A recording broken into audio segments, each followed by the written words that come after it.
All right, you're probably wondering, what am I doing wearing this Logitech gaming headset outdoors? Well, good people, it now has Bluetooth. That is all. Well, actually, that is far from all, because Logitech has delivered something that we've been waiting for years on comfort improvement drivers, like full new tech drivers that, you know, on the brief, I was skeptical, but after listening to this and comparing it to the original, yes, we got the original. The new one is so much better in every single aspect, except for one. The microphone. I asked them on a brief, have you changed the microphone capsule? There was a bit of a silence, and then someone said the microphone is identical. So it is absolutely still garbage. So this is the original G Pro X Lightspeed microphone quality without any Blue Voice settings applied, because I feel like it makes it even worse because there's just not enough bandwidth coming into this microphone capsule. Sounds really, really bad. And this is the Pro X2 Lightspeed. Microphone quality hasn't changed. I'm happy that everything else has. So from a value point of view, you can see how they've put in a lot of effort into the graphene drivers, the comfort implementation, everything else in terms of the UX and the UI as well. But come on, the microphone just does not sound anywhere near in line to what it should be for 2023. Because this is the type of quality the Pro X2 is competing with, and it cannot compete with. The new Black Shark V2 Pro updated edition has a fantastic sounding microphone. Like, it's just so much better versus what you just heard from Logitech. It still is not as clear or as condensing sounding like Corsair, but it's got that like dynamic microphone tones, lots of bass, lots of good sort of background compression, somewhat of aggressive vocal leveling. So if you start to speak slightly quieter and then start to, go up in volume, it's going to have that little fluctuations in volume. But otherwise, this is an incredible microphone for this price class. I wish they would stop advertising with Pringles and invest into microphone quality. Pretty decent noise suppression though, huh? Okay. Now this is the Corsair quality, the HS80 wireless, absolutely incredible clarity, sounds like a proper condenser microphone that's right in front of me and not something that's attached to a damn headset.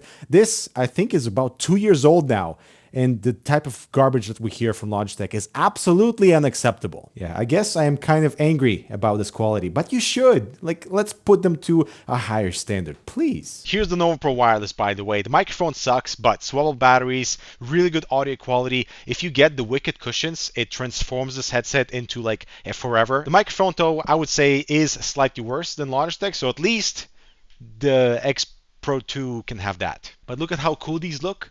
Wow, and it's actually cooling my head. It's a very weird sensation. No heat accumulation, it's coolness accumulation. What? Everything's better on the V2. The Unifan just got a whole lot of upgrades with a thicker frame for better performance, new side lighting for more all-around RGB, including the backside. We have improved daisy chaining with a slimmer cable, and clusters of up to 6 fans from a single channel are supported, all plugged into the hub and conveniently controlled via L-Connect 3, and now with a start-stop function for even more quiet, so you can cool in style. Available in 2 colors and sizes, check out the Unifan AL-V2 down below. Now the main thing I'm trying to answer with the Pro X2 Lightspeed is, will it replace my current favorite, the Arctis Nova Pro Wireless? But the new Logitech is an absolute champ in the comfort department. I find it more comfortable than the Corsair. I find it more comfortable than the Razer stuff, more comfortable than the Cloud series from HyperX, and definitely more comfortable than the original Pro X Lightspeed, just because it's much lighter. The ear cups actually swivel so that it can maintain this flat position around your neck. The ear pads are much thicker too. There's padding on the interior of the driver wall, and I cannot believe the original is still so expensive. This is a very comfortable pair for glasses. The padding is thick enough, there's not too much clamping force, lots of space in the headband as well, and also they extend way beyond what I would need for this large bulky VR headset. That's a very good thing for the future use of this headset.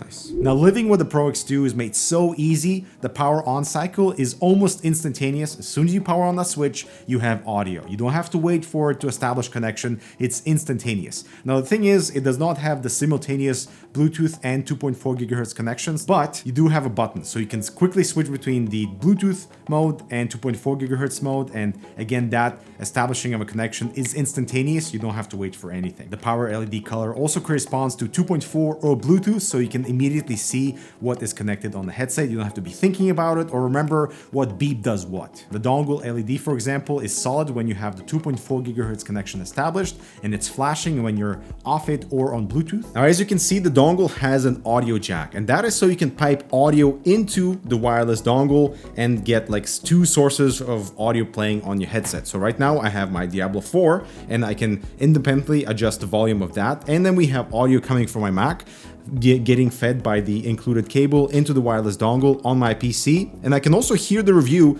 being played on the headset too. It's a little weird because you cannot adjust the volume of this source unless you adjust the volume of the source input.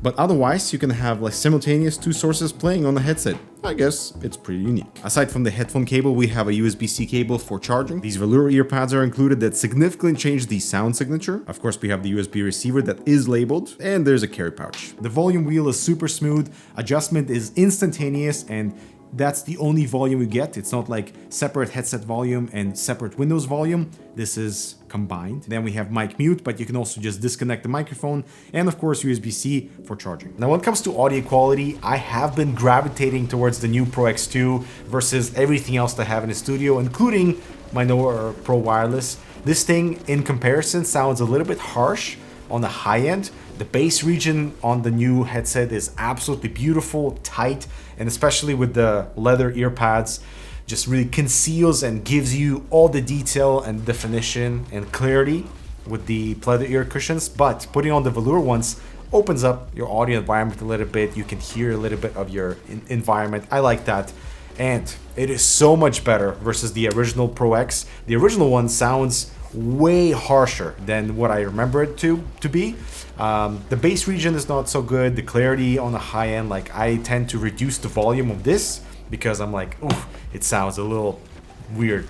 Here, I want to add more power just to be able to absorb all the audio, and you don't get that often with gaming headset, you know? Normally you'd want to reduce the volume, but here it is just perfect. So hearing voiceover in Diablo 4, for example, absolutely incredible. Like the bass region and the voice, it sounds like someone's talking like right next to me. It's awesome. No one knows their place anymore, do they? Now, Logitech is really proud of introducing graphene as the material in this headset. So the entire driver is lightweight and it's really stiff, reducing any of those micro deformations as the driver starts to vibrate. So it's supposed to give you less distorted sound. And I think I can hear that more so on the low end because it's really, really tight, and definitely on the high end as well. Absolutely no harshness, even at 100% volume. And this is the only gaming headset that I think I've tested over the last 2 years where I can like fully max out the volume and still have an enjoyable experience. And that's a good thing, but also maybe it does have slightly less power than anything else that I have available. Like with the Arctis Nova Pro Wireless, I play at like 70% volume and I'm happy there. Here I'm at like almost 90, and so there is less of a headroom to go higher. For CSGO or anything competitive, definitely use the leather ear pads because they really seal all the audio. You know, you don't have that much of the outside environment coming in, and you can hear everything inside the game. Really good directionality. Not that it's like so much better versus the Nova Pro Wireless, but I do prefer the audio signature, especially on the high end with the Logitech versus what I've been playing for the last few months. From an audio perspective in the wireless gaming space, this is a huge win. It's a huge upgrade over the original, and I prefer it over my Steel series as well. It's just so clean. The bass region is absolutely impressive for a wireless pair. The only thing is the microphone quality is just not up to par for this to be like a complete package, but everything else in terms of comfort, audio quality, 50 hours battery life, and this thing recharges fairly quickly as well.